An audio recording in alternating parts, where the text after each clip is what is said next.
Salam mənim əzizlərim. Bugün sizinlə baş reseptimi bölüşəcəyim. İlk öncəliklə bir qaba 100 ml südü əlavə edirik. Daha sonra üzərinə 2 yumurtanı qırırıq və çırpıcı vasitəsilə bunu yaxşıca qarışdırırıq.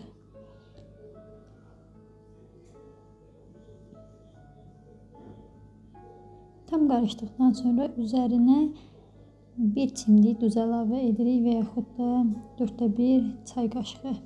Daha sonra üzərinə 100 ml duru yağ əlavə edirik və bunu da çırpıcı vasitəsilə yaxşıca çalırıq.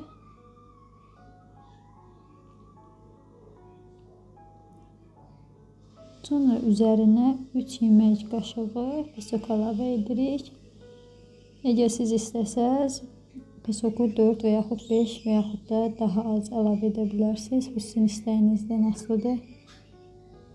Və biz buna 8 qaşıq un əlavə edəcəyim. Mən bu 8 qaşıq unu az-az əlavə edəcəyim ki, tam istədiyim halda alınsın xəmir. Sizdə ola bilər ki, yumurtanızın ölçüsündən asılı olaraq bura 7 və yaxud 9 qaşıq gedə bilər. Ona görə az-az əlavə edin.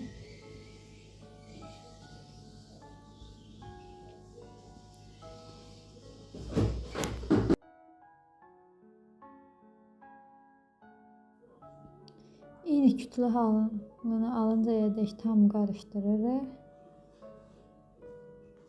Gördüyünüz kimi içində cürcəlilər qalmayıb. Siz də çalışın, qalmasın. Və 1 qaşıq, 2 qaşıq unumuzu əlavə edirik. Mən 8 qaşıq un əlavə etdim. Artıq qabımızı da qızdırıcıya qoymuşuq. Tam istidir. Siz də isti vəziyyətdə olsun. Sonra əlavə edin xəmirinizi.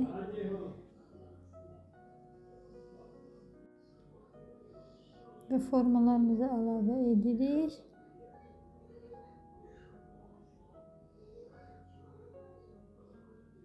Buraxırıq pişməyə. Bir neçə dəqiqə içərisində pişir, hazır olur. Bir dəfə yoxlayıram. Tam üzü qızarmadığı üçün bir daha qoyuram. Və siz istəsəz bu xəmirə qabartma tozu da əlavə edə bilərsiniz.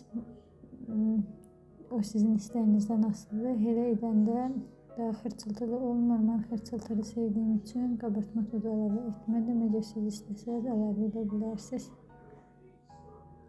Artıq hazırdır bizim vafillərimiz.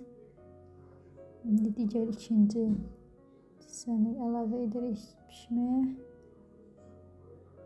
Mənim bu xəmirimdən 16 dənə vafli alındı. Sizin də forma qabınızdan asılı olaraq bunun sayı dəyişə bilər.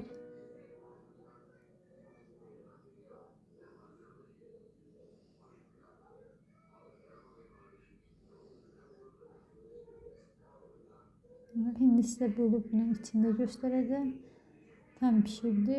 Heç bir xəmirlik, heç bir şey yoxdur. Və çox dadlı, xırçıltılıdır. Hər birinizə nuş olsun.